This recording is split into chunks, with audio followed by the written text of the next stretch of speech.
he is Mexican Mafia, and in the offense to the officers that day, he also admitted that he is a sergeant in the Mexican Mafia. All right, and this is criminal trial division sentencing. I believe I handled the plea. Okay. There was a family member. I told them I was doing this.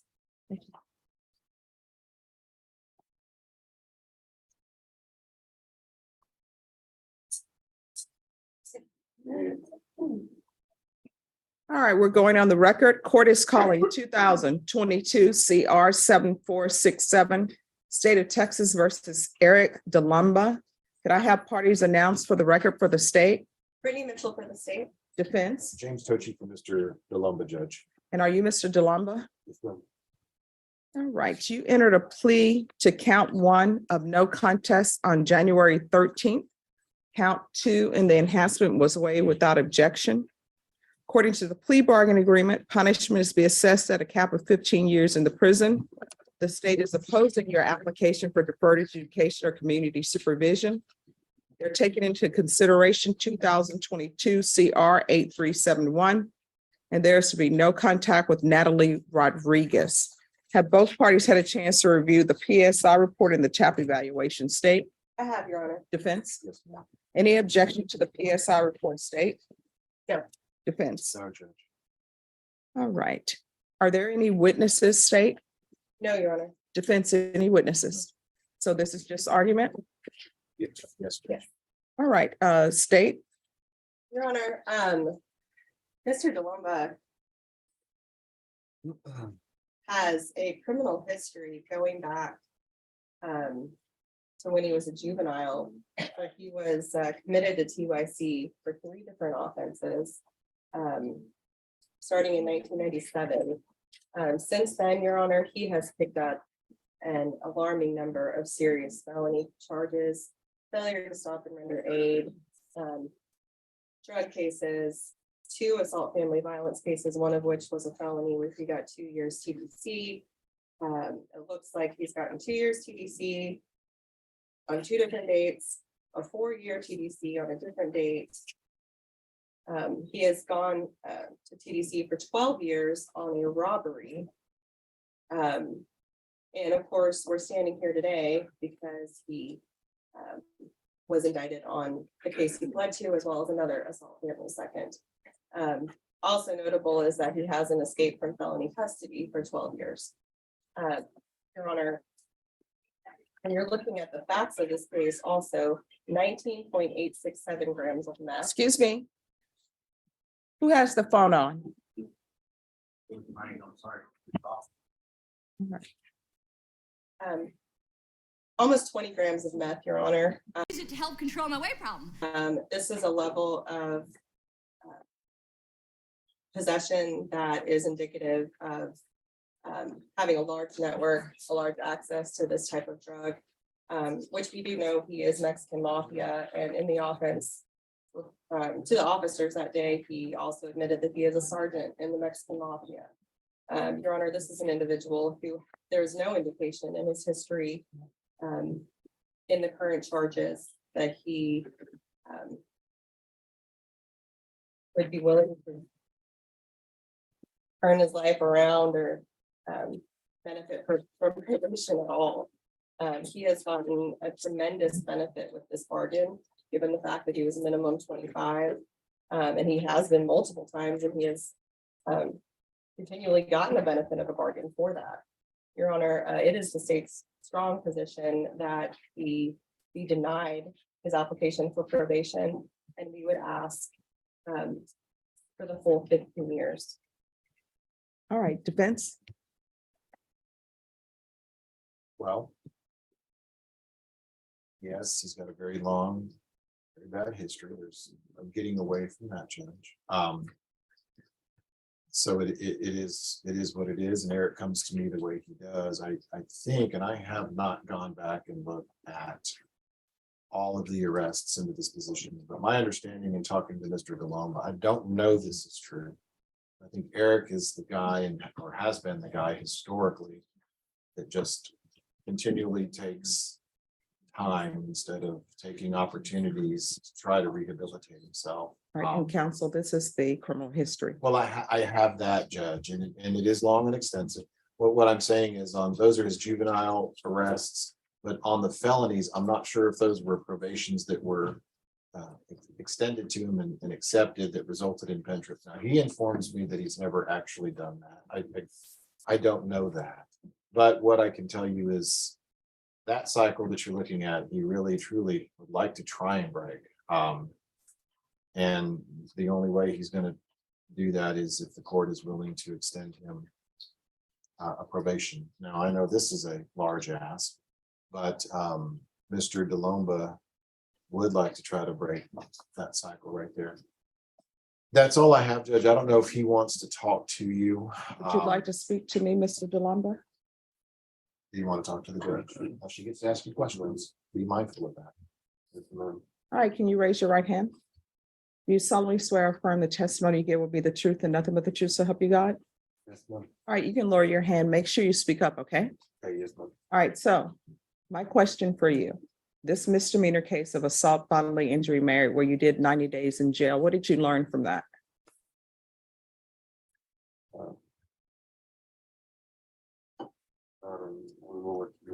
I mean, what did you learn? Usually when people, well, you hope that when people go to jail, when people go to prison, they learn something. So I'm trying to figure out, what did you learn from that?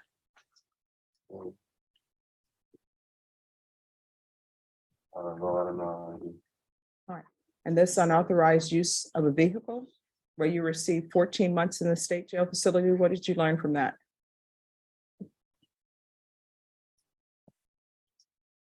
I did.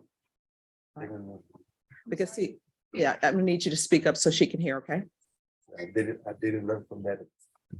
All right, and then we have the 4 years in prison for the failure to stop and render aid. What did you learn from that?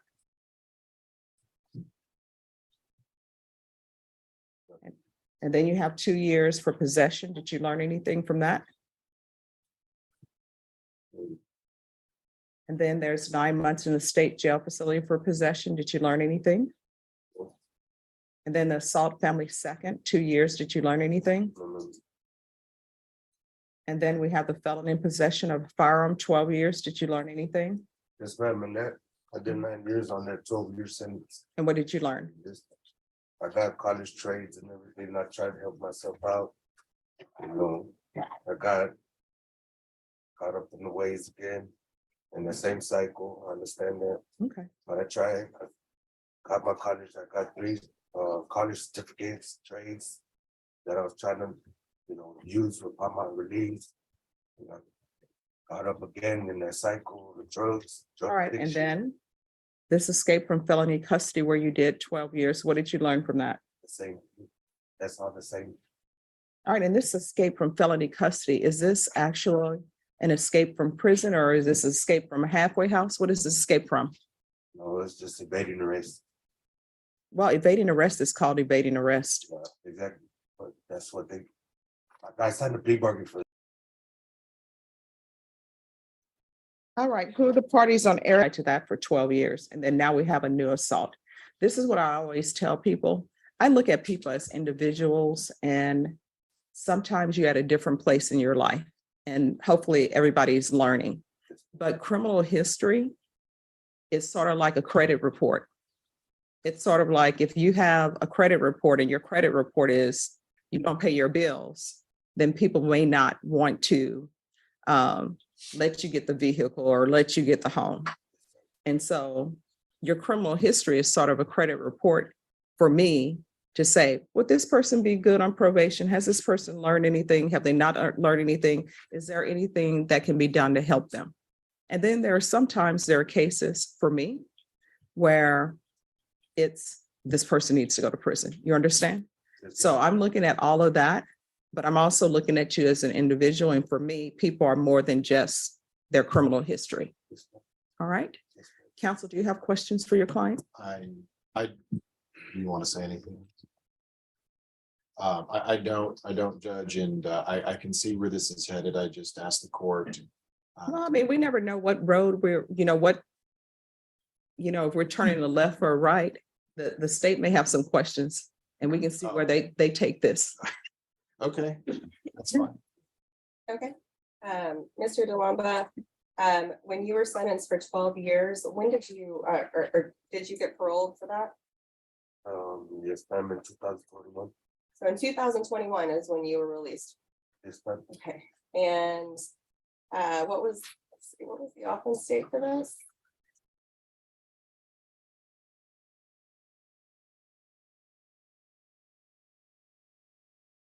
Mr. DeLamba, do you remember the offense date? July, Of what year? 2021, So what month were you paroled from prison? April. So from April to July, you were able to accumulate a large amount of narcotics for sale. Okay, and is it safe to say that your role as a sergeant in the Mexican Mafia was a big part of that? I'm an ex-member. I'm sorry? I'm an ex-member. Okay. So when you were arrested for this, you did indicate to officers that you were. Correct. Oh, no, I did not tell them that. Okay. Where did you get the black brush with the screw top where you hid the drugs? That wasn't mine. That was the brushes. Had red hair on it and everything. That was, into that. What they saw on me. Okay, And she informed the detectives that I was in possession of that brush with said drugs in it. It's the same person that put those songs on me. okay, so you're saying those weren't your drugs? It was mine and hers. It was. Yes. Okay, so it was yours. Yes, ma'am. Okay, now, so again, the brush with the screw top, was that something that was created by someone? Was it purchased? It was it was used to hide it. And you said you sold about an ounce a day. What did you charge? I was using. I'm sorry, sir. I'm going to need you to speak up so the court reporter can hear, okay? I didn't sell the drugs. I was using the drugs. So you had almost 20 grams of meth just for personal use? No further questions. All right, any follow-up questions? No, ma'am. All right, so the state has informed the court they want your application denied and they want the full 15 years. Defense, what are you requesting? Judge, just of course, any leniency that the court can get. You know, I can't get away from the way he looks on paper as the court has already said. And it's sad that Eric can't get out of the cycle that he's in. I always want to believe that they want to break the cycle, and I believe Eric does. He's been unable to do that. Another lengthy prison sentence, well, you'll get your pound of flesh, and I'm not saying that's not fair, but you know, and he may not deserve anything in the court's eyes, but I always, he's a human to me, and I think he deserves some consideration. All right. Well, I treat everyone who comes here as a human being. As I said before, I see people as people. Sometimes you ask yourself, why did this person take a left instead of a right? And honestly, I always wonder when people are in first grade and kindergarten, how did their life get to this point as opposed to doing something else?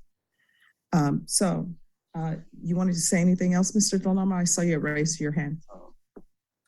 Just on to ask for leniency. I do have a drug problem, and every time I get out, let's go right back to it. I want to try to break the cycle. This is the first time I've ever asked the court for any leniency, for any help for my drug addiction. I've always took a plea bargain for everything I've done and done my time. Everything that is on my record, I've done my time for. I've already, tried to get over it, and that's not helping me. Penitentiary is not helping me. I need something. I need something that's going to help me. All right. I'm asking the court for help. All right. Drug addiction. So, Mr. DeLamba, here's the thing. I am going to deny your application. Now, they do have the therapeutic community at the prison that can help you with your drug addiction. I can't order them to place you in it. I can put a request in and say that you be requested for the therapeutic community. But if you don't ask for it, they definitely won't give it to you. If you write a nice letter, maybe have your attorney write a letter stating about your drug addictions and how you want to turn your life around, maybe they'll allow you to be in it. But I don't think you would be a good candidate for probation. And that's the reason why I'm denying your application. And I look at it globally. It's not just your history that makes you someone who I think is not a good candidate. All right. So I want to let you know that I heard everything you said. I internalized it, and I'm looking at you as a human being, not just paper. Okay. All right. The court is going to find you guilty, taking in consideration 2022 CR 8371. I don't know if I have that. There's to be no contact with Natalie Rodriguez. So make sure you have no contact with her. Okay. Credit for any time served, the therapeutic community, and I'm going to sentence you to 15 years prison. I'm going to show you what's entitled Trial Court Certification of Defendant's Rights to Appeal. Did you review that with your attorney? Did you understand it? And did you sign it? All right, because this is a plea bargain agreement, because I followed your plea bargain agreement, and because you waive your rights, you do not have the court's permission to appeal. Because this is a felony conviction, you're not allowed to own or possess any weapons or ammunition. Do you understand? All right, we can go off the record. Mr. Lamba, when you get out, I know it's hard to do, but you're going to have to change people, places, and things. You understand? All right, good luck to you.